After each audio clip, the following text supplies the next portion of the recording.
Vamos abrir as nossas Bíblias na Epístola de Paulo aos Efésios, capítulo 5, onde iremos reler o texto do verso 3 até o verso 14. Efésios, capítulo 5, do verso 3 até o verso 14, vamos ler o que diz a palavra do Senhor, que diz assim: Mas a prostituição e toda impureza ou avareza nem ainda se nomeiem entre vós como convém a santos, nem torpezas, nem parvoíces, nem chocarrices, que não convém, mas antes ações de graças. Porque bem sabeis isto, que nenhum fornicador, ou impuro, ou avarento, o qual é idólatra, tem herança no reino de Cristo e de Deus. Ninguém vos engane com palavras vãs, porque por essas coisas vem a ira de Deus sobre os filhos da desobediência. Portanto, não sejais seus companheiros, porque no outro tempo éreis trevas, mas agora sois luz no Senhor, andai como filhos da luz. Porque o fruto do Espírito está em toda bondade e justiça e verdade, aprovando o que é agradável ao Senhor. E não comuniqueis com as obras infrutuosas das trevas, mas antes condenai-as. Porque o que eles fazem oculto, até dizê-lo, é torpe. Mas todas essas coisas se manifestam, sendo condenadas pela luz, porque a luz tudo manifesta. Pelo que diz: Desperta, ó tu que dormes, e levanta-te dentre os mortos, e Cristo te esclarecerá. Amém. Graças a Deus por sua palavra. A Bíblia Sagrada, queridos irmãos, ela tem instrução suficiente para todas as áreas da nossa vida. A Bíblia não é apenas um livro teórico, é um livro muito prático, que nos orienta como nós devemos viver, como nós devemos proceder no dia a dia, nas situações em que nós enfrentamos no nosso trabalho, na nossa casa, na nossa família, enfim, em todas as situações. Se os homens lessem e cumprissem a Bíblia Sagrada, nós não teríamos problemas. Não haveria necessidade de muitas leis, nem de muitos guardas, nem de muitas cadeias, porque haveria uma condução tão excelente que as pessoas viveriam em paz e o mundo seria realmente um lugar muito aprazível para se morar e viver. Mas as pessoas, infelizmente, não leem a Bíblia. Isso inclui, inclusive, o grande número de pessoas que se dizem cristãos. Há muitas pessoas que se dizem cristãos, mas não conhecem o Cristo e nem os seus ensinamentos. Mas hoje vamos entender o que o apóstolo Paulo está dizendo nessa epístola aos Efésios sobre como deve ser o comportamento dos crentes, e vamos estudar isso sobre o tema andando na luz. Nós já lemos o texto aqui que está na Epístola aos Efésios. Esta é uma das chamadas epístolas da prisão. O apóstolo Paulo escreveu-a quando estava provavelmente em Roma, preso por volta do ano 60, 61 da era cristã. Paulo ficou mais de 2 anos ali numa prisão domiciliar em Roma. Não tinha tornozeleira naquela época ainda, né? Era mais sério o assunto. E ele estava preso, mas a sua voz não estava presa. E ele, recebendo ali alguns irmãos, notadamente Tíquico, que foi visitá-lo, ele envia por ele uma epístola que foi endereçada aos crentes na cidade de Éfeso, ou mesmo talvez aos crentes naquela região que tinha Éfeso como a cidade principal ali na Ásia Menor. Paulo escreve esta epístola e o tema mais abrangente aqui da epístola é que ele vai dizer que nós somos agora uma nova criatura, ou que os crentes agora vivem numa nova realidade. Eles são uma nova sociedade, um novo povo, um povo diferente, que vive agora unido a Cristo. Essa expressão, estar em Cristo, é a expressão mais forte, mais comum de Paulo na Epístola aos Efésios, significa que nós não simplesmente estamos com Cristo do nosso lado, mas nós estamos regenerados e estamos agora escondidos em Cristo. Nós estamos tão unidos a Cristo que não há mais separação entre nós e Cristo. Na verdade, ele vai dizer que Cristo é o cabeça do corpo que é a igreja. Então, nós somos com Cristo um só corpo, um só homem, um novo homem agora, que é dirigido por Cristo, que é a cabeça deste corpo. Esse novo crente, esse novo homem, agora por causa dessa união com Cristo, que ele nasceu de novo, ele agora, portanto, tem uma maneira diferente de viver. Ele é um tipo diferente de pessoa. O cristão não é mais quem ele era. Portanto, ele precisa também agir de forma diferente dos outros. Algumas vezes, Paulo vai dizer o antes e o agora. Ele vai dizer como éramos e como somos, como andávamos e como precisamos andar agora. Ele vai estabelecer aqui uma diferença entre o crente e o que não é crente, o que serve a Deus e não serve, o que é luz e o que é trevas. Então, esta diferença entre luz e trevas, entre os que estão, e mais do que isso, os que são luz, daqueles que não só estão, mas são trevas, é que Paulo vai estabelecer aqui como uma forma diferente de vida para os crentes. O Evangelho, queridos, e a forma como ele é revelado a nós, ele precisa mudar a nossa maneira de pensar. O crente agora, por causa do que ele tem, da revelação de Jesus, da nova pessoa, nova criatura que ele tem que ter uma mente transformada, pensar de maneira diferente e agir de maneira diferente. E o que o Paulo vai dizer aqui aos Efésios é que não basta só você ser, você precisa agir como quem é. Não basta só você dizer que é crente, que é luz, que é sal, que é nova criatura. Você precisa agir de acordo com esta realidade. Então vamos olhar aqui o texto que já lemos de Efésios capítulo 5 e outros mais, que nós vamos ver então que essa epístola nos chama a meditar, a aprender e a agir de maneira diferente de como éramos antes, porque agora nós somos luz no Senhor. Nós já lemos o texto aqui e chama a atenção exatamente o verso 8, que é o verso central desse texto que nós lemos, quando ele diz: porque noutro tempo éreis trevas, mas agora sois luz no Senhor, andai como filhos da luz. Ele vai falar sobre luz e trevas. E essa diferença entre luz e trevas é uma coisa que Deus estabeleceu desde o princípio do mundo. Quando Deus criou o mundo, a primeira coisa que Deus fez foi separar as trevas da luz e, portanto, estabelecer uma diferença entre elas. Elas não se misturam. Quando você acende uma luz, as trevas simplesmente desaparecem. É impossível você acender uma luz e ficar metade da sala iluminada e as trevas ficarem retidas num canto e não quererem ir embora, não desaparecer. Não tem como. Você não pode ter no mesmo ambiente luz e trevas. Você pode até ter menos luz, mas você não pode ter uma parte do ambiente com luz e outra parte do ambiente que deveria estar sendo alcançado por aquela luz está em trevas, porque aonde a luz chega, as trevas vão embora. Quando nós olhamos para a luz que há no mundo, notadamente aqui no seu aspecto espiritual, nós vamos ver que Jesus é a luz que ilumina o mundo.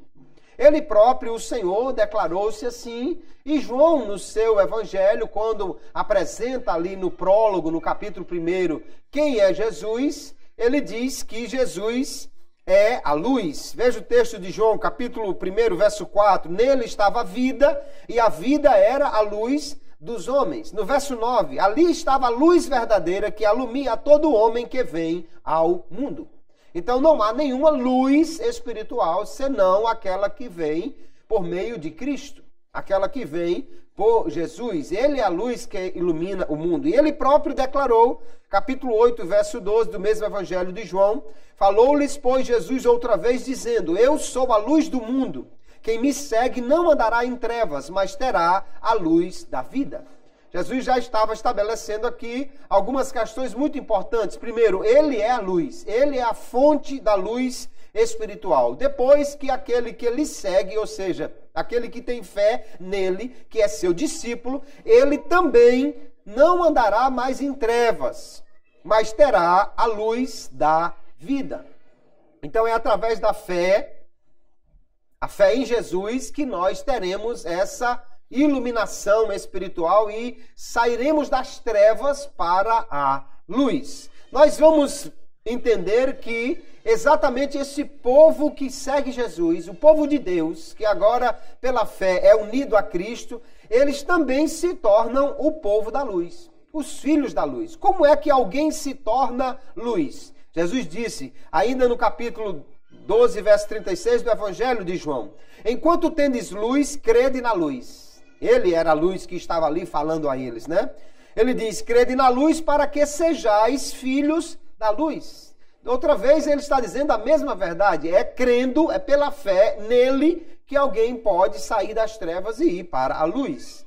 Essas coisas disse Jesus e retirando-se, escondeu-se deles. Então fica claro que Jesus é a luz e aquele que segue a Jesus, que pela fé se torna seu discípulo, também se torna luz. Esse texto é muito claro. O apóstolo Paulo, não só nessa epístola aos Efésios, que é uma das suas epístolas mais avançadas, mais tardias, mas na sua primeira epístola, né? 1 Tessalonicenses, que é cronologicamente o primeiro escrito de Paulo, ele diz ainda no capítulo 5, verso 5, porque todos vós sois filhos da luz e filhos do dia, nós não somos da noite nem das trevas.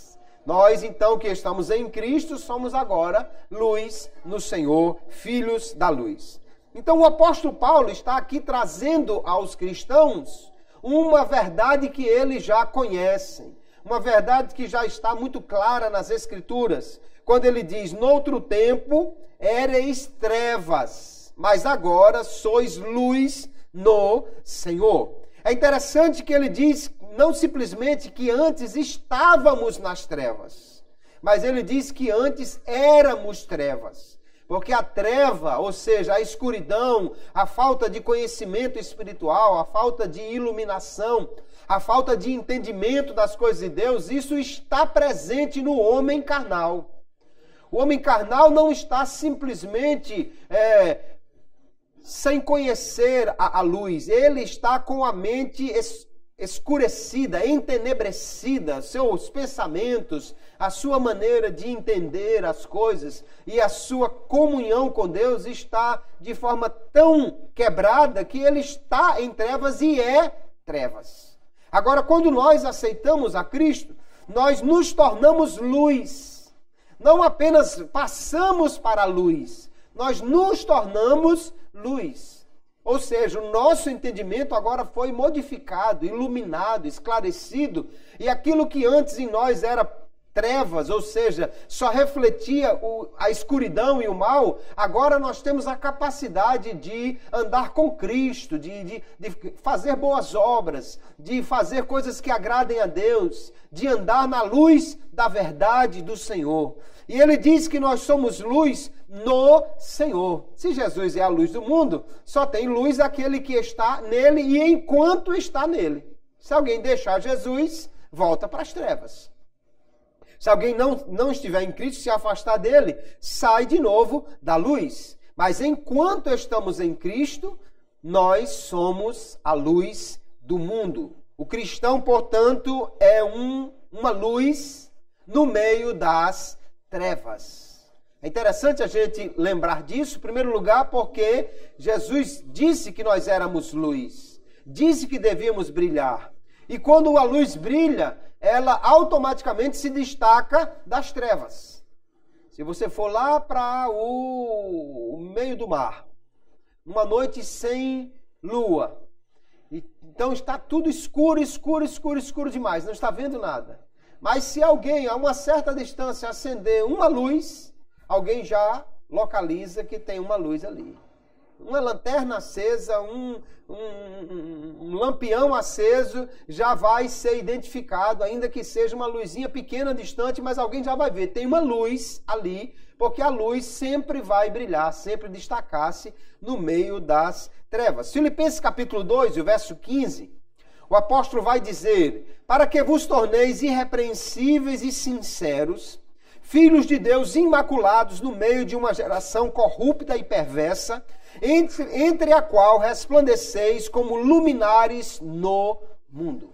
Então o crente é luz no meio das trevas. Precisa brilhar. Jesus disse que nós somos a luz do mundo e mandou que nós brilhássemos. Olhe Mateus capítulo 5, Sermão do Monte, Jesus diz: vós sois a luz do mundo. Em seguida ele diz: não se pode esconder uma cidade edificada sobre um monte. E ele diz também: não se põe uma luz debaixo do alqueire, mas no lugar certo para a lamparina, no velador, né? As casas mais antigas, no tempo que ainda não tinha luz elétrica em todos os lugares, alguém acendia uma lamparina, né? Aquele pavio bebido ali no querosene ou num outro tipo de combustível, e se acendia. E normalmente as casas já tinham assim uma tábua, né, que fixada na parede a uma certa altura, onde se colocava a luz. Ali era o lugar da luz. Ninguém acendia a luz e botava debaixo da cama, porque não faz sentido, né? Isso não traria nenhum benefício. A luz precisa brilhar. E Jesus diz: assim resplandeça a vossa luz diante dos homens, para que vejam as vossas boas obras e glorifiquem a vosso Pai que está nos céus. Então nós somos luz e temos a obrigação de brilhar. Temos a obrigação de resplandecer, de ser luz, de mostrar essa diferença entre luz e trevas. Então nós vamos ver aqui como o apóstolo Paulo vai desenvolver esse pensamento neste capítulo 5, já começando do capítulo 4, chegando ao capítulo 5 da Epístola aos Efésios, onde ele está aplicando aquilo que ele explicou nos 3 primeiros capítulos, que nós somos uma nova realidade, uma nova pessoa e precisamos viver de acordo com isto. Então, como é o andar na luz? Andar aqui, obviamente, não significa simplesmente colocar um pé após o outro. Andar fala do comportamento, fala dos pensamentos, fala de como nós agimos. O andar fala de toda a forma como nós nos expressamos. Paulo vai dizer: nós somos luz no Senhor. E ele diz: andai como filhos da luz. Quem é luz precisa andar como luz, senão a luz está escondida, não está cumprindo o seu papel. Desde o primeiro capítulo que Paulo mostra que nós somos pessoas diferentes.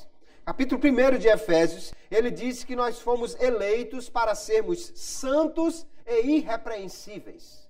Quando Jesus nos comprou, quando nós ali fomos inseridos no seu corpo, nós nos tornamos santos.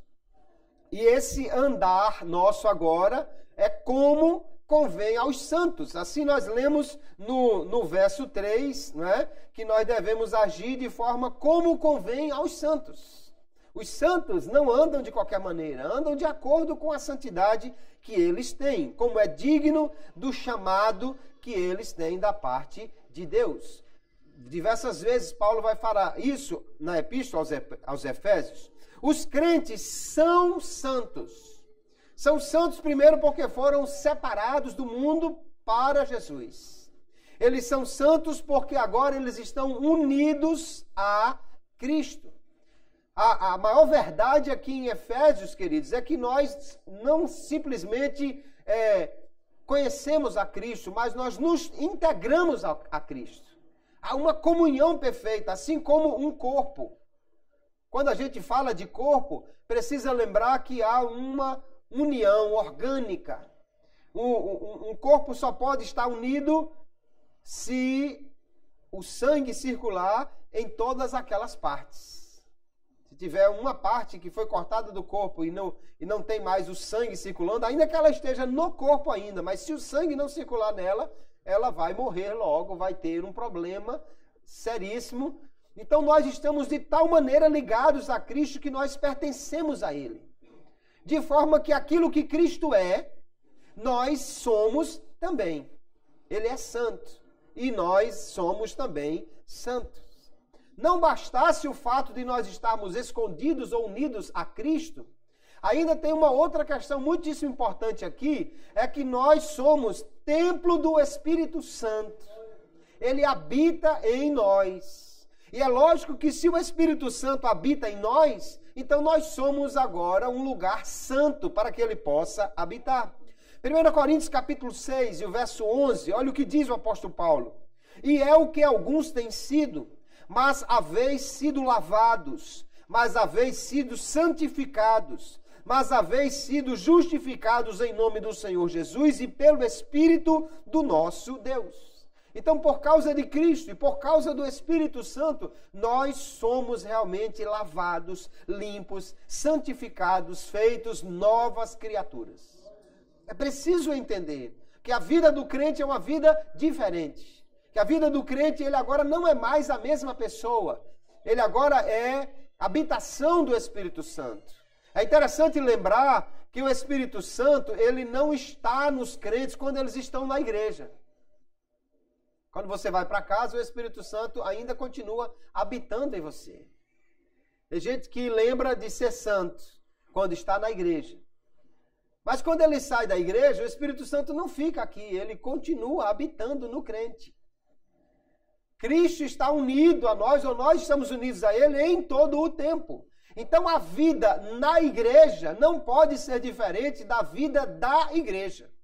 A vida lá fora, a vida em qualquer lugar, é a mesma vida que nós vivemos, porque nós somos as mesmas pessoas unidas a Cristo e as mesmas pessoas onde habita o Espírito Santo de Deus, que, portanto, deve nos conduzir a uma vida santa no Senhor. O Espírito Santo nos capacita para essa nova vida. Capítulo 5 que lemos, o verso 9, o apóstolo Paulo vai dizer, porque o fruto do Espírito, aquilo que ele gera em nós, aquilo que ele nos dá, ele diz, está em toda bondade e justiça e verdade. O Espírito Santo gera este fruto em nós. Nós agora podemos viver em bondade, justiça e verdade, porque o Espírito Santo nos capacita para isso. Então, assim que o crente deve andar. Primeiro, ele tem que andar em bondade. O ímpio é, por essência, uma pessoa má, ruim, egoísta, que só pensa em si mesmo. Alguém vai dizer, não, mas eu conheço gente que não é cristão, que é gente boa. Ele pode ser bom em alguma área, mas ele não pode agradar a Deus em toda a sua vida. E muitas vezes, infelizmente, o sujeito é bom, porque isso é bom para ele. Ele faz atos de caridade, porque ele pensa que se beneficia com isso. Alguns pensam até que conseguem a salvação fazendo atos de caridade. Outros fazem atos de caridade porque eles vão ter uma boa reputação por causa disso. Mas ser bom realmente, só o Espírito de Deus pode gerar esta bondade essencial na vida de uma pessoa. Quando o apóstolo Paulo escreveu aqui no capítulo 4, ele diz no verso 31 em diante, que nós não podemos mais viver em amargura, nem em ira, nem cólera, nem gritaria, malícia ou blasfêmia, mas nós devemos perdoar uns aos outros, ser misericordiosos. E no capítulo 5, verso 2, ele diz que nós devemos andar em amor. O cristão precisa ser esta pessoa bondosa, que tem prazer em ajudar os outros, misericordioso, que perdoa com facilidade. Se alguém não perdoa, é porque não entende que também precisa de perdão. Nós precisamos ser, então, pessoas que andam em bondade, manifestando esse amor que Deus derrama no nosso coração pelo Espírito Santo. Paulo diz ainda que o comportamento do santo deve ser diferente do ímpio. Aqui é uma questão muito clara que nós precisamos entender, irmãos. Nós não somos mais as mesmas pessoas. O crente não pode jamais dizer assim, não, mas todo mundo faz isso. Não, mas todo mundo age assim. Não, mas isso é normal. Olha, mas todo mundo aqui age dessa maneira. Capítulo 4, verso 17, ele diz, digo isto e testifico no Senhor, para que não andeis mais como andam também os outros gentios na vaidade do seu sentido, entenebrecidos no entendimento, separados da vida de Deus pela ignorância que há neles, pela dureza do seu coração, e ele prossegue então descrevendo como é a vida do ímpio, mas ele está dizendo, não ande mais como essas pessoas. Por quê? Porque agora nós somos novas criaturas. O mundo precisa entender, e o cristão precisa demonstrar que ele agora é uma pessoa diferente, que age diferente, que se comporta diferente. O crente deve andar em verdade. Capítulo 4, verso 15, ele vai dizer que nós devemos crescer seguindo a verdade em amor. Verso 25, ele diz, deixai a mentira e falai a verdade cada um com o seu próximo. Capítulo 6, e o verso 14, ele diz que nós devemos levantar capítulo 6, e o verso 14, ele diz que nós devemos estar firmes e cingir os lombos com a verdade. A verdade precisa ser algo que faz parte da vida do crente. O crente não pode viver em mentira, não pode viver em engano. Até porque alguém pode enganar aos outros, mas ninguém pode enganar Jesus. Ninguém pode enganar o Espírito Santo, aquele que conhece tudo, que sonda os corações. Ora, o Espírito Santo conhece até as profundezas de Deus, que dirá dos homens. Então nós precisamos andar em verdade. Essa precisa ser uma marca dos cristãos. Alguém pode dizer, não, mas isso é normal, todo mundo mente, uma mentirinha aqui, uma mentirinha ali. Mas Jesus disse que o pai da mentira é o diabo. E o que o cristão, então, portanto, precisa deixar a mentira, viver em verdade. Ele diz, Paulo aqui, que nós devemos nos revestir, capítulo 4, verso 24, revestir do novo homem. Ou seja, nós precisamos realmente estar em novidade de vida. E esse novo homem, ele diz, segundo Deus, ele é criado em justiça e santidade, verdadeira justiça e santidade. Quando ele fala de justiça, ele está falando que o crente tem um proceder correto nos relacionamentos com os homens. Ele trata as pessoas com justiça. Ele é um cumpridor da lei. O crente precisa ser o melhor cidadão da terra. Todo mundo pode passar por cima da lei. Não, mas aqui ninguém respeita a lei do trânsito. Não, mas aqui não tem esse problema. Não, em época de eleição é assim, em época de não sei o que é assim. O cristão não pode ser um descumpridor da lei. Obviamente nós não somos perfeitos, mas precisamos procurar viver dessa maneira. Porque ele diz que o homem criado, segundo Deus, ele é criado em justiça. Então ele procura andar corretamente com as outras pessoas. Crente não pode ser caloteiro que compra e não paga. Crente não pode ser aquele que puxa o tapete do outro para derrubá-lo, para poder ele crescer. Crente não pode ser aquele que engana o outro. Por quê? Porque nós somos novas criaturas e agora andamos em justiça. E santidade diz respeito a um procedimento correto no relacionamento com Deus. Deus requer de nós, exige de nós santidade. O que significa santidade? Significa separação do mundo e um procedimento que agrada ao Senhor. Aí Paulo vai dizer aqui que nós precisamos andar de maneira tal. Verso 3 do capítulo 5, ele diz que nem ainda se nomeie.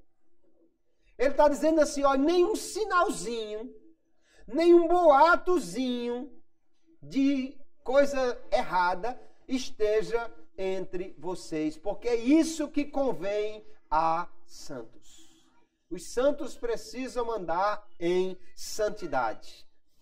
Capítulo 3, o verso 10 da primeira epístola de João, João vai concordar com Paulo aqui, ele diz: nisto são manifestos os filhos de Deus e os filhos do diabo.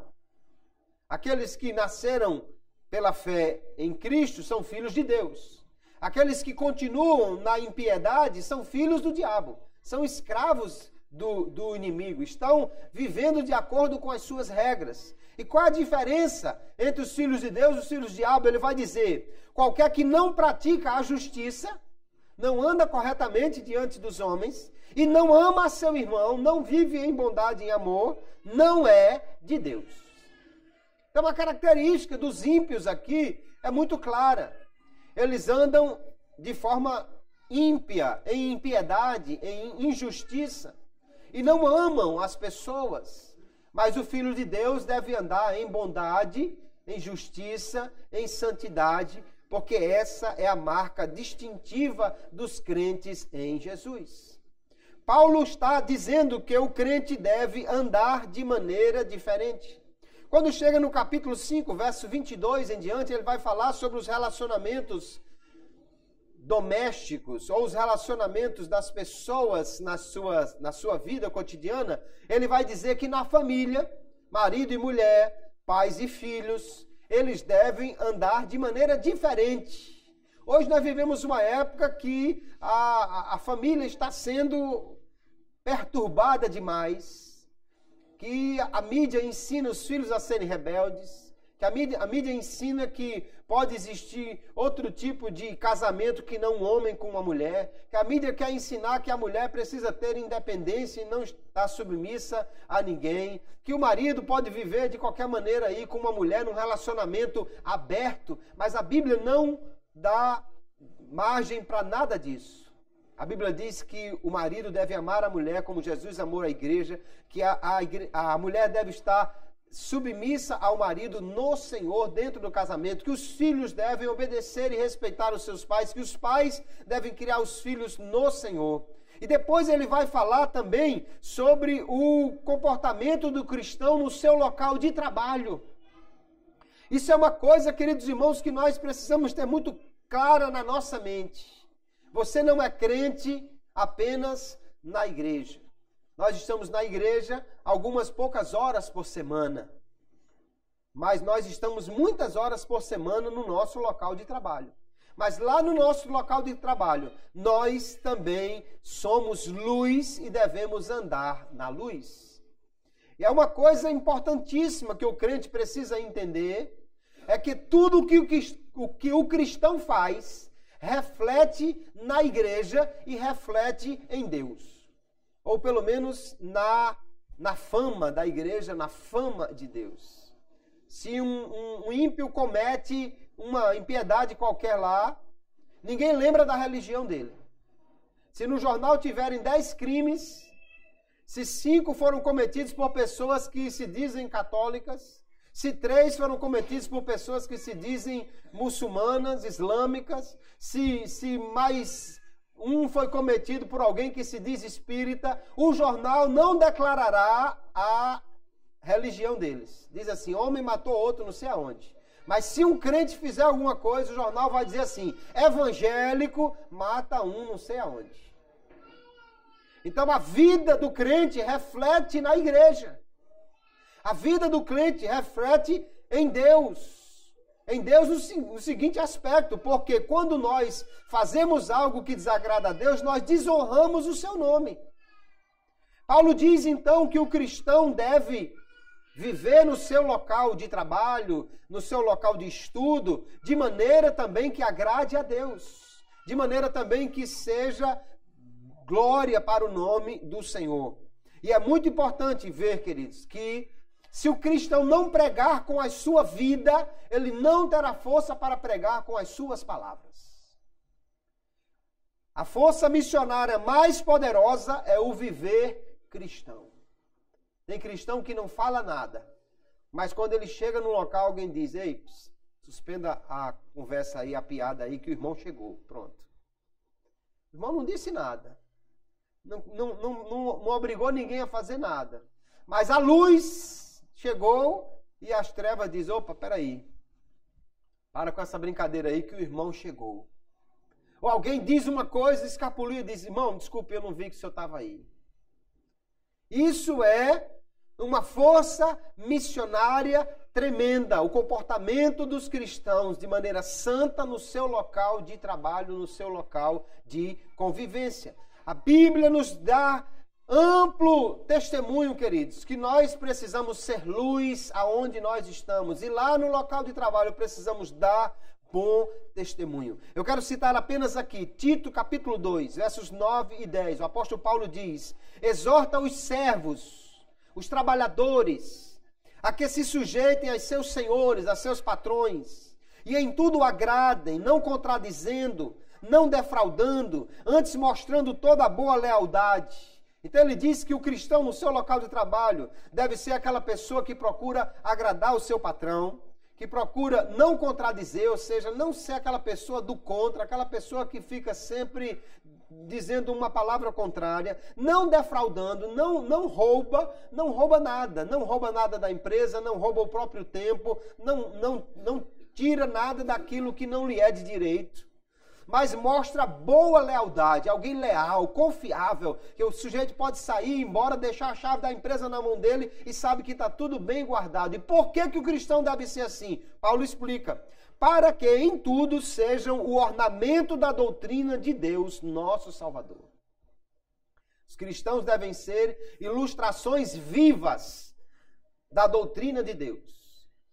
Os não crentes não leem a Bíblia. Eles leem a Bíblia no comportamento dos crentes. Ele não sabe o versículo. Não sabe nem quem foi que disse. Se era Pedro, se era Paulo, se era Jesus. Ele não sabe quem foi que disse. Mas se fizer uma coisa errada, ele diz, não, mas isso não é coisa de crente, não. Ele diz logo, mas crente não anda assim não, né? Ele não sabe qual é o versículo que diz que não é para fazer aquilo, mas ele sabe que aquilo é para ser assim, porque a pessoa é crente em Jesus. Então o comportamento ali dos cristãos é uma ilustração viva, é um ornamento da doutrina de Deus. Ainda, Timóteo capítulo 6, o verso 1, primeira epístola, Paulo diz, todos os servos, os trabalhadores que estão debaixo do jugo, estimem a seus senhores, os patrões, por dignos de toda a honra. E ele diz, para quê? Que os trabalhadores devem honrar os seus patrões, obedecendo, sendo bons trabalhadores. Ele diz, para que o nome de Deus e a doutrina não sejam blasfemados. É exatamente o que eu estava dizendo. Quando um crente faz uma coisa errada, alguém vai dizer, olha, esse crente está fazendo isso, por isso que eu não contrato mais crente. Eu vejo pessoas que são contratadas como crentes, mas por causa do seu comportamento faz com que a porta se feche para outros crentes serem contratados naquela mesma empresa. Isso é terrível. O apóstolo Paulo está dizendo que deveria ser o contrário. A doutrina e o nome de Deus não poderiam ser blasfemados por causa do comportamento do cristão no seu local de trabalho. Ele lá deve ser luz, andar como luz, de forma que o patrão perguntasse a ele, ei, não tem mais uns iguais a você lá na sua igreja para vir trabalhar aqui não? Porque eu estou precisando de uns trabalhadores assim, fiéis, leais, pessoas realmente de confiança. Nós precisamos então andar na luz em qualquer lugar, até mesmo no local de trabalho. Aqui Paulo vai aplicar a diversas situações da vida como o cristão deve ser diferente. Por que nós devemos andar na luz? Nós devemos andar na luz, Paulo vai dizer no verso 10, que nós devemos aprovar o que é agradável ao Senhor. E no verso 17 ele diz que nós devemos entender qual seja a vontade do Senhor e, portanto, andar como sábios, buscando cumprir esta vontade do Senhor. Qual é a motivação, então, por que nós devemos andar na luz? É para agradar ao Senhor. Tem gente que não é crente e procura fazer a coisa certa, mas a motivação dele é outra. Ele faz a coisa certinha para o chefe ver e dar um aumento a ele. Ele procura fazer tudo certo, que é para o chefe dar uma promoção a ele. Ele procura fazer a coisa certa, que é para ele ter uma boa fama, de que é uma pessoa boa, de que é uma pessoa honesta, trabalhadora. Então ele está fazendo aquilo não é por causa de outro, mas por causa dele mesmo. ele está fazendo o que é bom para que o nome dele, para que a glória dele, para que a fama dele aumente cada dia mais. Mas o cristão não. O cristão anda como luz. O cristão pratica aquilo que é o correto para agradar ao Senhor. E o cristão deve procurar conhecer a vontade de Deus e fazê-la de todo o coração, cumprir essa vontade de todo o coração. É interessante, queridos, porque quando você pensa num relacionamento, alguém aqui que logo quando conheceu uma moça, ou as moças quando conheceram os rapazes, e estava assim apaixonado, ou estava querendo conquistar essa pessoa, interessante ver que logo você começou a procurar ver o que é que a outra pessoa gostava. Se você descobriu que a moça gostava muito de chocolate, você ia levar chocolate para ela. Se você descobriu que ela, no entanto, era alérgica a chocolate, nem pensar em levar chocolate para ela, porque não ia agradar. Se você sabia que a moça gostava muito de determinada comida, bebida, um refrigerante, um suco diferente, alguma coisa, você vai procurar agradar. Não deve ser assim, obviamente, no relacionamento com Jesus. Que na realidade, o nosso mandamento é amá-lo acima de todas as coisas. Jesus disse que quem não amar a Ele mais do que pai, mãe, mulher, irmãos e tudo mais, não é digno dele. Então é nossa obrigação procurar compreender qual é a vontade do Senhor e colocar isso em prática para vivermos de maneira a agradar ao nosso Mestre. Jesus é o nosso grande exemplo outra vez. Ele disse que sempre fez o que agradava ao Pai. João 8, verso 29. Aquele que me enviou está comigo, porque havia tamanha comunhão entre o Pai e o Filho. Logicamente, eles são o mesmo Deus, mas Jesus também diz, o Pai não me tem deixado só porque eu faço sempre o que lhe agrada. O único que pode colocar esse sempre nessa frase é Jesus, porque ele sempre fez o que agradava ao Pai, nunca cometeu um pecado, um erro. Nós, infelizmente, não podemos fazer o sempre, mas poderemos tentar fazer o quase sempre. Poderemos nos esforçar para compreender qual é a vontade de Deus. Para isso, irmãos, precisamos ler a Bíblia. Para isso, precisamos aprender a palavra do Senhor, porque assim saberemos o que agrada a Deus. E vamos cuidar em fazer isso, porque agradar a Deus é o objetivo maior da nossa vida. O objetivo maior do cristão é esse. 1 Tessalonicenses 4:1, o apóstolo Paulo diz, finalmente, irmãos, vos rogamos e exortamos no Senhor Jesus, que assim como recebestes de nós, de que maneira convém andar e agradar a Deus, assim andai, para que possais progredir cada vez mais. Cada vez mais nós precisamos ver qual é a vontade de Deus e procurar fazer isso. Se você ainda tem alguma área da sua vida que você está fazendo alguma coisa e você descobriu que isso não é a vontade de Deus, urgentemente corrija isto. Procure fazer a vontade de Deus. Eu não sei qual é a vontade de Deus em relação a isto ou aquilo, então procure conhecer. Leia a Bíblia. É nossa obrigação conhecer qual é a vontade de Deus, porque ela está manifesta na sua palavra. E assim nós poderemos viver de maneira a agradar ao Senhor. O cristão deve buscar conhecer a vontade de Deus e colocar isso em prática. Capítulo 5, aqui o verso 15, Paulo diz que nós devemos andar como sábios e não como tolos. Devemos remir o tempo, ou seja, usar bem o tempo que nós temos, porque os dias são maus. Eu fico pensando, se Paulo disse isso naquela época, imagine se Paulo conhecesse Facebook, se Paulo conhecesse WhatsApp, se Paulo conhecesse Twitter e tantas outras redes sociais, Instagram, e não vou fazer propaganda do resto aqui não, já fiz muito de graça. Se tivesse na nossa época, o que o Paulo diria sobre o crente ser sábio e não gastar o seu tempo com qualquer coisa, mas remir, ganhar, resgatar, comprar o tempo. porque os dias são maus. Alguém publicou outro dia uma frase atribuindo ao pastor americano John Piper, e eu creio que aquela frase realmente tem um sentido. E ele disse assim: o Facebook vai ser usado no dia do juízo final para comprovar que os crentes estão mentindo quando dizem que não tinha tempo para orar. Facebook, Twitter, WhatsApp vai ser usado no dia do juízo. Senhor, eu não orei porque eu estava sem tempo. Anjo, puxa aí o relatório dela. Quantas horas? Puxa o relatório dele aí. Quantas horas teve nas redes sociais para saber se realmente ele não tinha tempo para orar. Irmãos, nós somos o povo de Deus. E a vontade dele é que nós busquemos mais a ele. O cristão precisa compreender qual é a vontade de Deus, andar como sábio, remir o tempo, os dias são maus. E ele diz, não sejam insensatos. Entenda qual é a vontade do Senhor. Qual é a vontade do Senhor para a sua vida?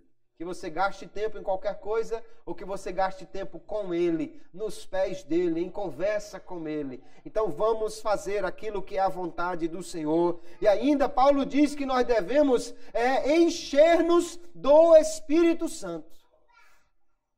A alegria do Espírito Santo é encher o crente. É ter comunhão com ela. Capítulo 4, verso 30, Paulo diz que nós não devemos entristecer o Espírito Santo. Pelo contrário, nós devemos alegrar o Espírito Santo.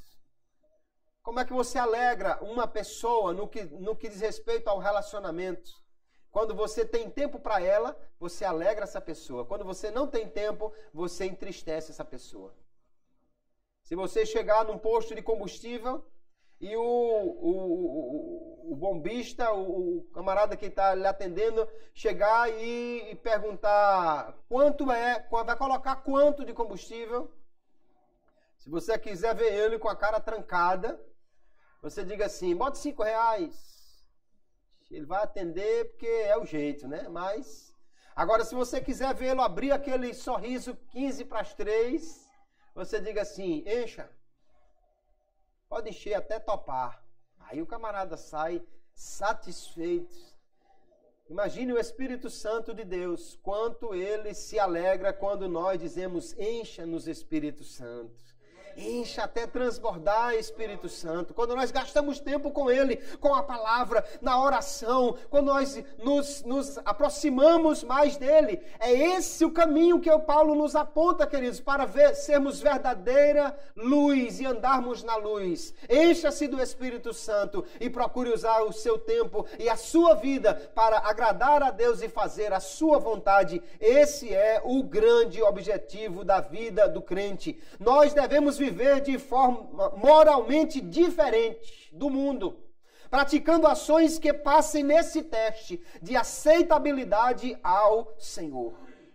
Se você pensar em fazer alguma coisa, a primeira pergunta para fazer é, isso agrada a Deus? Se agrada, pode fazer que vai ser uma bênção. Se não agrada a Deus, então suspenda.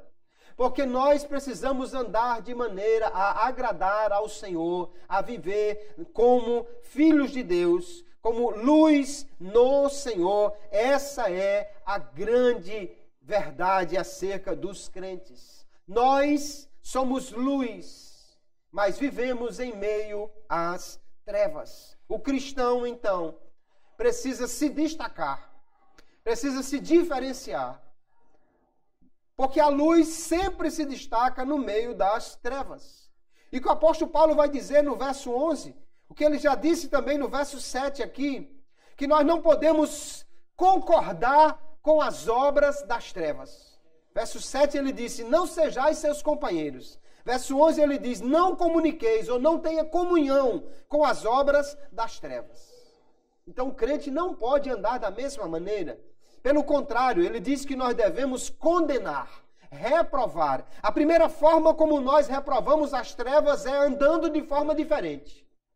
Só em você andar de forma a agradar a Deus, você já expõe as trevas. Porque quando uma luz anda, só em você andar com a luz, ela já está revelando onde estão as trevas.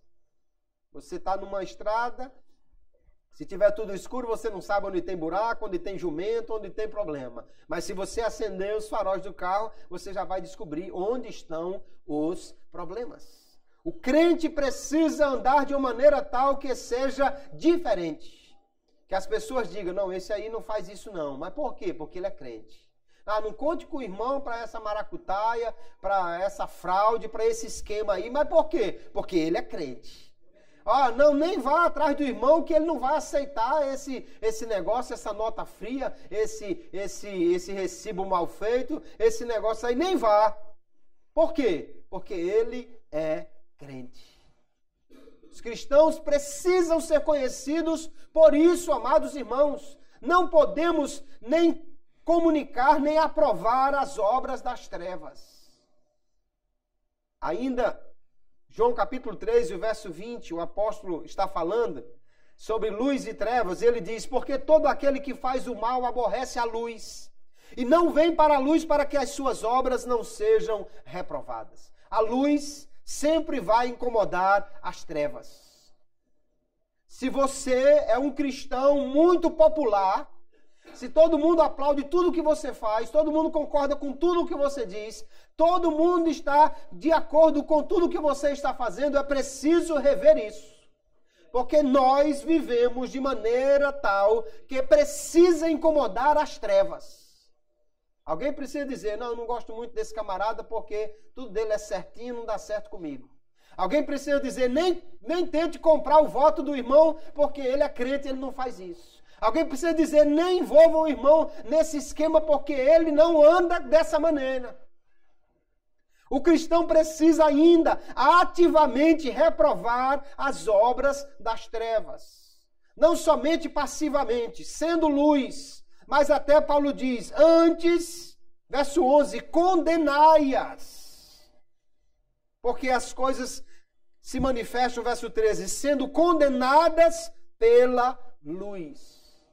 É horrível nós vermos, queridos irmãos, os escândalos que têm acontecido neste país e como pessoas que se dizem cristãs, crentes, estão envolvidas neles. Pessoas que foram afastadas aí e que estavam numa igreja, se diziam cristãos, se diziam membros de uma igreja. Infelizmente, nós vemos essas coisas acontecerem. Quando eu estou vendo essas coisas todas acontecerem no nosso país, todos esses escândalos aí, eu entendo que é uma forma também de Deus despertar a sua igreja. Porque muitas vezes a igreja do Senhor, em muitos lugares nesse país, tem andado muito próxima, senão companheira da política. Mas isso é um problema, porque a política é regida por outro código, porque os ímpios estão nas trevas, porque eles andam de acordo com outra vontade, porque eles procuram fazer tão somente aquilo que agrada o Pai deles e não o nosso. E não pode haver comunhão da luz com as trevas. Não estou dizendo que um cristão não possa ser político, mas se ele vai ser político, ele tem que ser um político que ande na luz. Ele tem que ser sal e não carne podre no meio dos outros. Ele precisa fazer a diferença. Se não pode fazer a diferença, é melhor que não seja político. A mesma coisa eu diria dos empresários, a mesma coisa eu diria de qualquer outra classe, porque o cristão precisa andar na luz. Marcos capítulo 6, verso 17.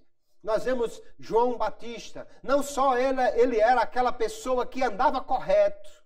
João capítulo 10, o verso 41, as pessoas vão dar testemunho dizendo assim, esse João Batista nenhum milagre fez.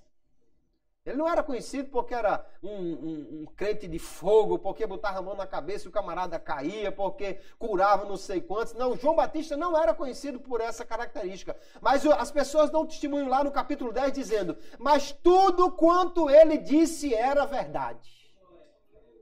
Aí um camarada que era conhecido realmente, que não mentia, não enganava, não falava nada que não pudesse ser comprovado. E esse João Batista, além de ser esse homem que andava na luz, aqui ele diz, o mesmo Herodes mandara prender a João, João Batista, e encerrá-lo maniatado no cárcere, por causa de Herodias, mulher de Filipe, seu irmão, porquanto tinha casado com ela, pois João dizia a Herodes, era um profeta, botava o dedão no nariz do rei e dizia, não te é lícito possuir a mulher do teu irmão. Foi preso por causa disso, mas cumpriu o seu papel. Ele não teve as benesses do reino por causa disso, mas cumpriu o seu papel. Aqui na terra ele foi preso, foi morto. Além de preso, o texto diz que ele foi jogado no cárcere amarrado. Pense num camarada perigoso. Mas no céu, ele está entre aqueles que Jesus deu testemunho dizendo, olha, todos os profetas, nenhum deles é maior do que João Batista.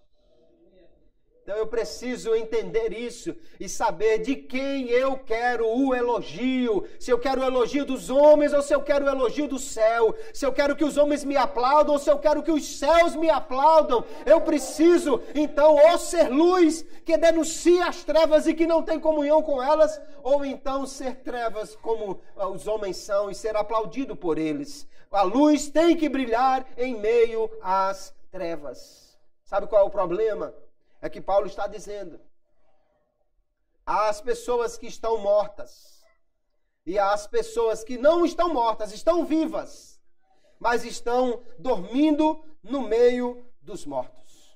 Verso 14, desperta tu que dormes, levanta-te dentre os mortos e Cristo te esclarecerá. Você imagine 10 corpos estendidos, 10 cadáveres colocados num local. Estão lá. Só que um não está morto. Ele está vivo. Ele está só dormindo no meio dos mortos. Mas quem olha, que diferença vê? Nenhuma. Tem 10 paradinhos, estendidos ali, enrolados num lençol, iguaizinhos. É tudo uma coisa só. São iguais. Só que tem um que é vivo. Mas só que em vez de ser luz e brilhar, ele está deitado e dormindo no meio dos mortos. Então o apóstolo Paulo vai dizer, desperta tu que dormes, levanta-te de entre os mortos e Cristo te esclarecerá. Aleluia. Não podemos andar da mesma maneira, precisamos andar de forma diferente. O mundo precisa olhar e ver uma diferença e saber que há uma diferença entre o que serve a Deus e o que não serve. Quando nós aceitamos a Cristo como nosso Senhor e Salvador, queridos, nós nos tornamos um com Ele. Quando você disse sim a Jesus, quando você deu testemunho de que agora era crente em Jesus, você se uniu a Cristo de maneira tal que Ele agora é o cabeça e você é o corpo. Então tudo que você faz reflete nele. Tudo o que Ele é, você também é agora. Se Ele é santo, nós precisamos ser também santos. Então o cristão unido a Cristo é uma pessoa diferente. Você continua sendo um homem com um corpo igual aos outros.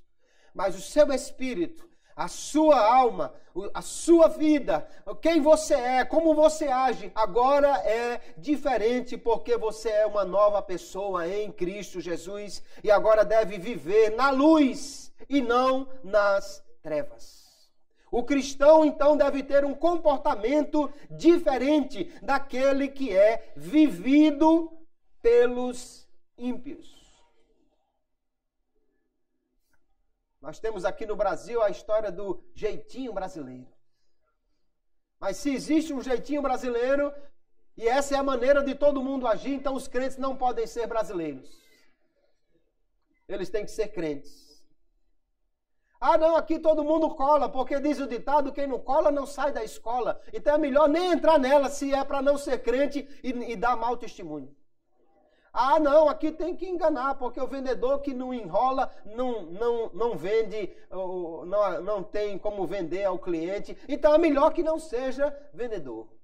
Ou nós confiamos que a graça de Deus está sobre nós, que vale a pena servir a Jesus, que Ele, o Senhor, é quem cuida da nossa vida e vivemos de maneira diferente, tendo a convicção que Ele, o Senhor, nos abençoará por causa disso, porque nós somos luz e devemos andar desta maneira. Ou então, meu amado irmão, é melhor não ser crente do que dar mau testemunho acerca do Evangelho. Se um cristão não vive como cristão, será que ele de fato é um cristão? O que faz de alguém um cristão? É porque ele tem uma carteirinha de membro? É porque ele tem uma Bíblia? É porque ele frequenta uma reunião? Não. A Bíblia diz que alguém é cristão porque ele imita a Cristo. Porque ele é discípulo de Cristo. Porque ele guarda os mandamentos de Cristo. Porque ele anda como Cristo andou. Isso é que define quem é cristão. Então, que os filhos da luz expressem sua verdadeira natureza, que vivam de acordo com ela. Se você é luz e se você aceitou a Jesus como Salvador, você é luz no Senhor. Então a ordem de Paulo, o mandamento dele é: ande como filho da luz. Seja luz, que a luz de Cristo brilhe na minha vida, na sua vida, que nós tenhamos uma nova vida nele, que o mundo veja que nós somos pessoas diferentes. Que nós possamos nos levantar cada dia e trabalhar e estudar e andar na nossa casa e andar nas ruas da cidade e fazer o que quer que nós façamos, nos lembrando de quem somos. Nós somos filhos da luz e precisamos andar desta maneira. Porque se fizermos isso, o nome de Deus será glorificado. Aleluia. As pessoas irão perguntar a você, irão parar você na rua para perguntar como é que alguém pode viver com tanta paz, com tanto equilíbrio. As pessoas irão perguntar a você como é que se tem uma vida tão alegre, tão equilibrada, tão cheia de vida, porque elas verão em você a diferença entre o que serve a Deus e o que não serve a Deus. Nós precisamos andar desta maneira e assim a luz de Cristo brilhará em nós e nós andaremos como convém aqueles que estão em Cristo, andando como luz do mundo, como sal da terra e glorificando a Deus através da nossa vida. Que Deus em Cristo nos abençoe, que nós possamos andar cada dia na luz e dar testemunho daquele que nos tirou das trevas para a sua maravilhosa luz. Amém, queridos? Que Deus abençoe a todos em nome de Jesus.